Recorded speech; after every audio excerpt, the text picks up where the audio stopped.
Hey everybody, welcome to day 10. We're back to working on identities today. This is a little prep work for identities worksheet number 3. In fact, I'm going to do a couple problems directly from that worksheet. As I mentioned before, that is a really challenging worksheet. A lot of the hardest identities problems I know all put together in the same spot. They're designed to test your perseverance, to test your creativity, and to really get to the heart of what doing identities is all about.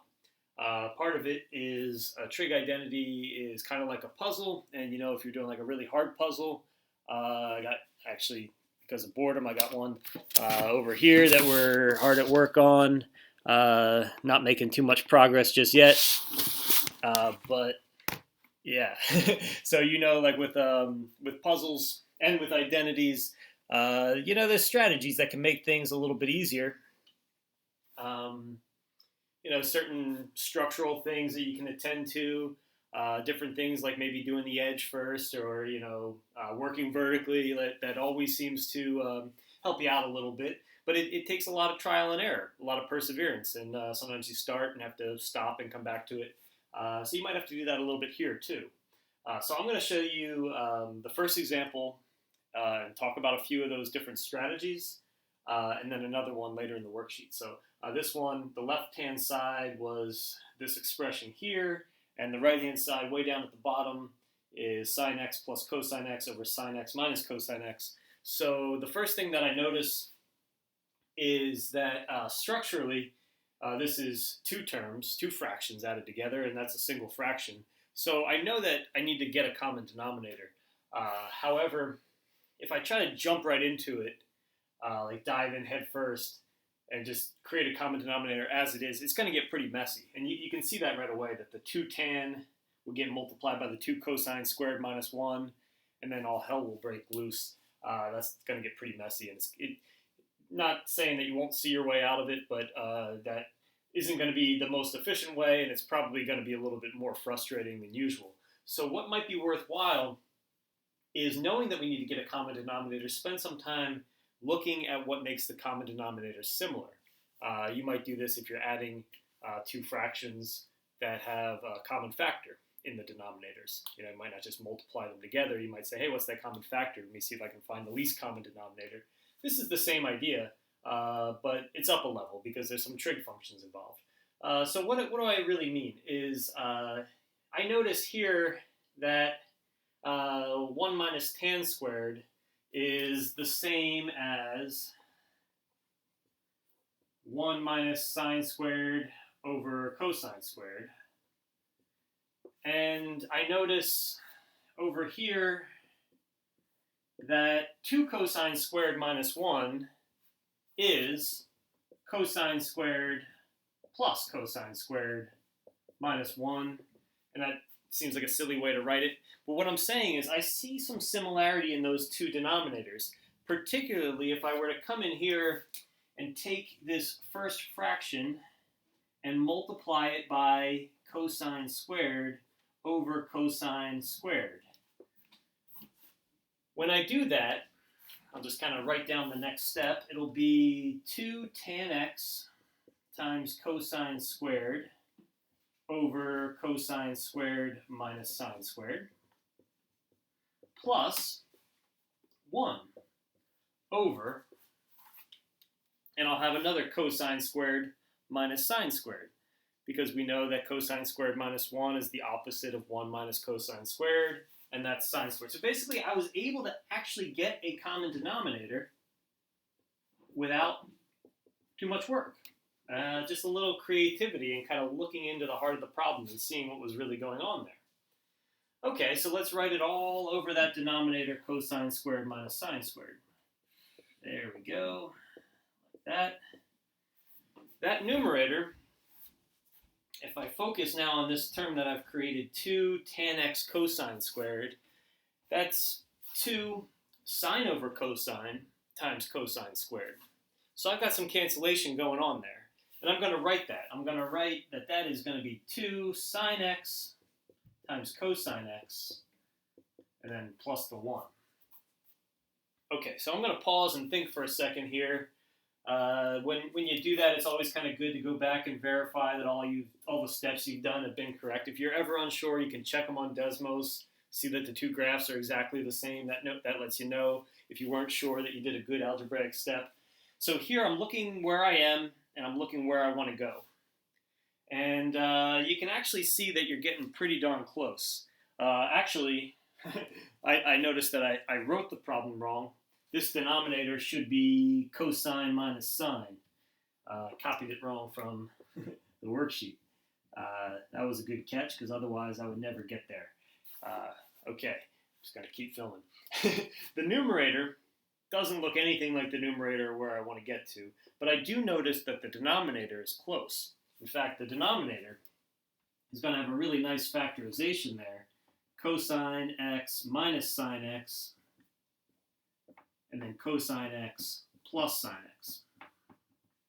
That's really convenient, because one of those factors, cosine minus sine, is the factor that I want in the denominator. The other I don't want.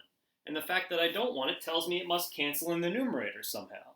And that tells me that that numerator must factor. So now I have to think about, how is 2 sine x cosine x plus 1 going to factor? And what would it factor to if cosine x plus sine x is going to cancel out? These are the kind of little hints that you get along the way that allow you to see deeper into the structure of the problem. You stare at it, you think about it for a little bit, and you come to this conclusion that this 1 could be replaced with something that's equal to 1. What is the thing that's like we're always using? This is always equal to 1. Oh, it's cosine squared plus sine squared. So if I write cosine squared plus 2 sine x cosine x plus sine squared, I have effectively replaced the 1 with a cosine squared plus sine squared, so I haven't changed the value of the problem at all. And now I can factor. And once I factor, I can cancel. So my last step, cosine x plus sine x, cosine x plus sine x, just factoring the numerator, and then cosine x minus sine x, cosine x plus sine x, and then doing the cancellation. Just in the nick of space, right there. Okay, and that is example 1. I didn't figure it out that way the first time I tried it. Spun my wheels a little bit. Really started to think about what a good, efficient way of doing it was, and came up with that. That's not the only way to do it, of course. You might come up with your own way. So feel free to try it on your own. Let's look at one other one, and this is example 4 from the worksheet. This is another one that I think is particularly challenging. They all are in different ways. And you might figure out half of them on the first go, something like that. Just stick with it. Challenge yourself, Do it for as long as it's fun, that kind of thing. Okay, so number 4 on the worksheet, I'm gonna take a little shortcut here. Instead of writing cosine x minus sine x plus 1, I'm gonna write c minus s plus 1. Just to save a little bit of space. As you can see, I'm really limited in the space that I can use here. And then down here, the denominator is cosine plus sine plus 1. So we want to take that fraction right there, and we want to show that it is equal to, this is the right-hand side, I'll keep it on the right-hand side at the beginning, cosine over 1 plus sine. All right, so this one's a little different than the one we just did. And it reminds me of another problem that I think we saw back in the beginning. And that was showing that 1 minus sine over cosine is equal to cosine over 1 plus sine. I think we did this in the first video or something very close to it, where you have a fraction, you're just changing it into another fraction. So it looks a little different. This is not obviously something you could do with common denominators. We need a different general strategy. The general strategy that we'll need is, I'll put this cosine over 1 plus sine way down here, just to keep that out of the way, is kind of like the conjugate, like what we did with using a conjugate in that other example. The question is, I have 3 terms now, so what's a good conjugate to use? Which sign should I change? And this is where you really have some freedom and some creativity to play around with what might be a good choice. Should I focus on changing the numerator or the denominator? There's not really a right answer. One way might work, another way might work, but less efficiently. What I'm going to choose is cosine plus sine minus 1, and then obviously the same in the denominator. Whatever you choose in the numerator, you got to, because we're multiplying by a well-chosen one. Okay, so I'm going to multiply by cosine plus sine minus 1 in both the numerator and the denominator. All right, so let's see what we get when we do that. I'm just going to use some big parentheses here to really show how I'm doing the grouping. In this first term, I'm thinking of it as cosine minus sine plus 1, with cosine minus sine being my first term, and then over here, cosine plus sine minus 1, with cosine plus sine being the first term. Over here, same, cosine plus sine plus 1, cosine plus sine minus 1. All right, I hope you can tell the difference between my C's and my parentheses. I'll try to accentuate the C's there a little bit so you can see them. Okay, all right, we'll multiply this out now. When you're multiplying out the conjugate, pay attention to different structures. For example, in the numerator, I don't have a difference of 2 squares because the first terms are different, but in the denominator, I do have a difference of 2 squares, so I'll just multiply out the numerator, cosine minus sine, cosine plus sine, plus 1 times cosine plus sine, minus 1 times cosine minus sine, minus a 1. Those are the 4 terms that you get when you multiply out the numerator. And then in the denominator, yeah, there's 4 terms, but these differ only in this minus sign, so the outer and the inner terms cancel.